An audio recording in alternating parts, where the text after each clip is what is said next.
வணக்கம் அன்பு நண்பர்களே, அவசிய செய்திகளின் இன்றைய செய்தி தொகுப்பை உங்களுக்கு வழங்குவது உங்கள் அன்பிற்குரிய தொகுப்பாளினி நான் ஜனனி கணேசன். இன்றைய முக்கிய செய்திகளின் தொகுப்பை பார்க்கலாம். மக்களின் செல்வாக்கை திமுக இழந்து விட்டது. இதனால் தான் விடுபட்ட மகளிருக்கும் விதிகளை தளர்த்தி மாதம் ரூபாய் 1000 வழங்குவதாக முதல்வர் ஸ்டாலின் அறிவித்துள்ளார் என அதிமுக பொதுச் செயலாளர் EPS குற்றம் சாட்டியுள்ளார். கடலூரில் நடந்த பேரணியில் பேசிய அவர், அதிமுக ஆட்சியில் பெண் தொழிலாளிகளுக்கு வழங்கப்பட்ட விலையில்லா ஆடு, கோழி, கறவை மாடுகள் வழங்கும் திட்டத்தை திமுக ஆட்சிக்கு வந்ததும் நிறுத்திவிட்டது. பெண்களுக்கு தாலிக்கு தங்கம் வழங்கும் திட்டத்தையும் நிறுத்திவிட்டது.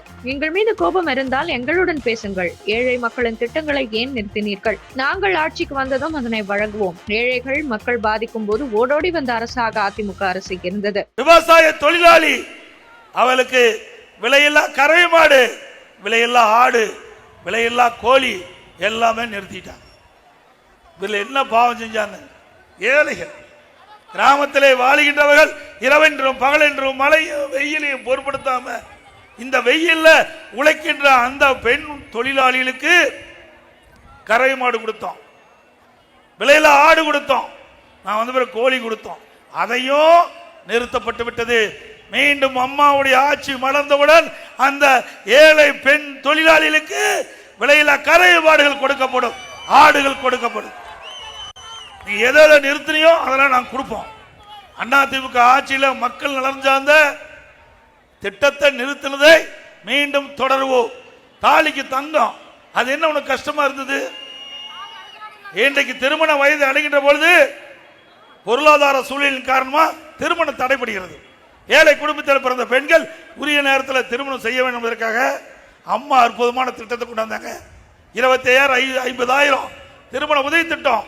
தாலிக்கு தங்கம் 1 பவுன் கொடுத்தோம். கொடுத்தீங்களா இல்லையே? சொல்லுமா. இப்ப நிறுத்திட்டாரு. இது நியாயமா?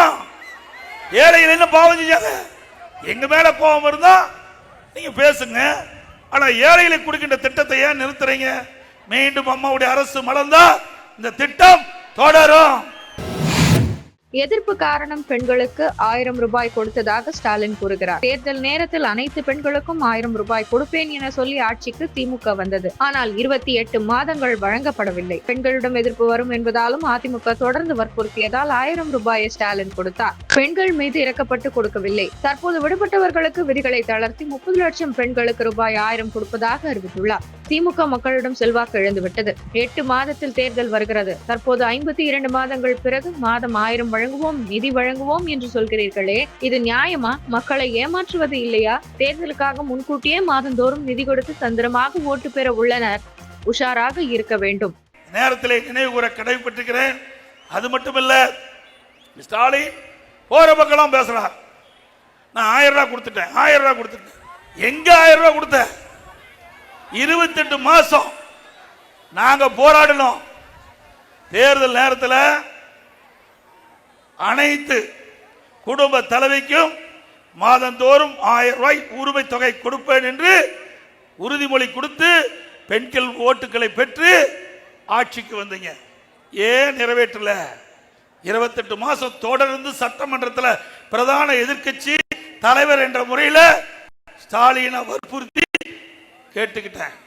எங்களுடைய சட்டப்பேரவை உறுப்பினர் பேசுகின்ற பொழுதெல்லாம் பெண்களுடைய கஷ்டத்தை உணர்ந்து ஏன் இந்த 1000 ரூபாய் உரிமை தொகை கொடுக்கல? கொடுத்தப்பட்ட வாக்குறுதி நிறைவேற்ற நாங்க பேசணும். அதிமுக பொதுக்கூட்டத்தில் முழுவதும் பேசணும். பத்திரிகையில வெளிப்படுத்தணும், ஊடகத்தில் வெளிப்படுத்தணும், அறிக்கை வாயிலாக வெளிப்படுத்தணும். கொடுக்கவே இல்லை. 28 மாதம் கழிச்சு தொடர்ந்து பேசுகிற காரணத்தினால ஏதாவது பெண்கள் இடத்திலிருந்து எதிர்ப்பு வந்து விடுவோம் என்று அஞ்சி அப்புறம் தான் கொடுத்தான். பெண்களுக்கு இறக்கப்பட்டு கொடுக்கல, நாங்க வற்புறுத்ததுனாலதான் உங்களுக்கு 28 மாசம் கழிச்சு அந்த 1000 ரூபாய் கொடுத்த முதலமைச்சர் இன்றைய முதலமைச்சர் ஸ்டாலின் அவர்கள். அது மட்டும் இல்ல, இப்போ சொல்றார் விட்டு போனவர்களுக்கு விதியை தளர்த்தி மேலும் 30 லட்சம் பேர் கொடுக்கறாங்க. எதுக்கு கொடுக்கிறாரு? திமுக மக்களிடத்தில் செல்வாக்கு இழந்துட்டாரு. அடுத்த ஆண்டு இன்னும் 8 மாசம் தான் இருக்குது. இந்த 8 மாசத்துக்கு பணத்தை கொடுத்து இந்த 30 லட்சம் குடும்பத்தில் இருக்கிற வாக்குகளை பெற்று திமுக மீண்டும் ஆட்சிக்கு வரணும், கொள்ளையடிக்க வேணும். இப்படி ஏமாற்று வேலை செஞ்சு 52 மாதம் கழித்து இப்பொழுது 30 லட்சம் பேரை நாங்கள் தேர்ந்தெடுத்து 1000 ரூபாய் மாசம் கொடுக்குறேன்னு சொல்றீங்களே, இது நியாயமா? இது மக்களை ஏமாற்றுவது இல்லையா? மக்களுக்கு இறக்கப்பட்டு கொடுக்கல, மக்கள் நன்றாக அந்த குடும்ப தலைவி குடும்பம் நன்றாக இருக்க வேண்டும் என்பதற்காக கொடுக்கல. அடுத்த ஆண்டு வருகின்ற தேர்தலுக்கு முன்கூட்டியே மாசம் 1000 ரூபாய் கொடுத்து அந்த ஓட்டுகளை பெறுவதற்காக கவர்ச்சிகரமா அறிவிப்பு கொடுத்து தந்திரமா உங்களுடைய ஓட்டுகளை பெற இருக்கிறாங்க. உஷாரா இருங்க. சூப்பர் முதல்வர் கடன் வாங்குவதில் ஸ்டாலின் சூப்பர் முதல்வர் ஆக உள்ளார். 1000 ரூபாய் தொகையை கூட அரசின் வருமானத்தை அதிகரித்து கொடுக்கவில்லை, கடன் வாங்கிதான் கொடுத்துள்ளார். இந்த கடன் உங்கள் மீதுதான் விழும். ஸ்டாலினுக்கு வருவதற்கு முன்பு காங்கிரஸ், திமுக, அதிமுக ஆட்சி மாறி மாறி நடந்தது. 2021ஆம் ஆண்டு 5.18 லட்சம் கோடி கடன் இருந்தது. ஸ்டாலின் 4 ஆண்டுகளால் 4.38 லட்சம் கோடி கடன் வாங்கியுள்ளார்.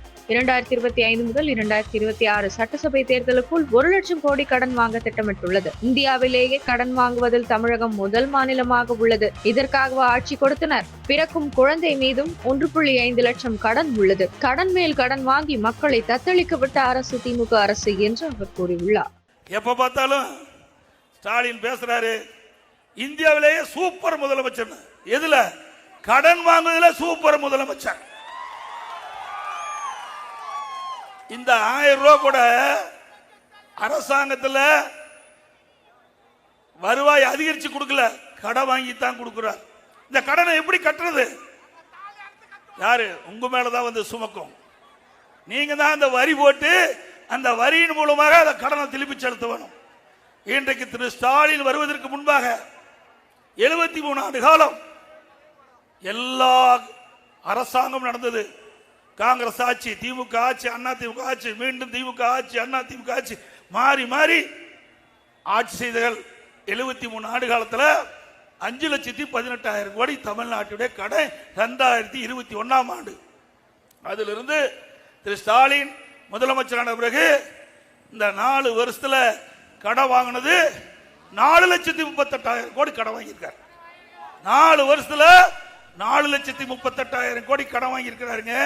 இந்த ஆண்டு 25-26ஆம் ஆண்டு சட்டமன்ற தேர்தல் வருவதற்குள்ள 1 லட்சம் கோடி கடன் வாங்குவதாக திட்டம் தீட்டப்பட்டிருக்கிறது.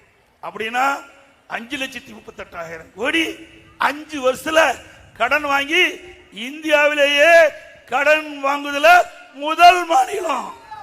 கடன் வாங்குதல இதுக்காக கூட ஆட்சி கொடுத்தாங்க. ஏப்பா, இதுக்காக ஆட்சி கொடுத்தாங்க. பிறக்கிற குழந்தைக்கு முதலானது 1 லட்சம் கடன். குழந்தை பிறக்கும் போதே கடனோடு தான் பிறக்குது. இப்படி கடன் மேல் கடன் வாங்கி மக்கள் மீது வரி சுமத்தி தான் இந்த கடனை திருப்பி அடைக்க முடியும். கடன் கொடுக்கணும் சாதாரண கடன் கொடுப்பது கிடையாது. உலக வங்கி பல்வேறு நாடுகள் இருந்து கடனை வாங்கி திட்டங்களை செயல்படுத்துறோம். அதற்கு வட்டி கட்ட வேணும், வாங்கின பணத்தை திருப்பி செலுத்த வேணும். எப்படி பண்ண முடியும்? ஏற்கனவே 5,18,000 கோடி கடன். இப்போ 5 வருஷம் நிறைவு பெறுகின்ற பொழுது 5,38,000 கிட்டத்தட்ட பாத்தீங்கன்னா எவ்வளவு? கிட்டத்தட்ட 10,46,000 கோடி என்று கருதுறேன். இப்படி கடன் மேல் கடன் வாங்கி நாட்டு மக்களை கடனிலே தத்தளிக்க விட்ட அரசாங்கம் திமுக அரசாங்கம். இது தேவையா? தேவைங்களா? இத்துடன் இன்றைய முக்கிய செய்திகள் நிறைவடைந்தன. மேலும் பல முக்கிய செய்திகளுடன் நாளை காலை 8 மணிக்கு உங்களை சந்திக்கிறேன். மறக்காமல் சேனலை சப்ஸ்கிரைப் செய்வதுடன் அனைவருடனும் பகிருங்கள். நன்றி, வணக்கம், ஜெய் ஹிந்த்.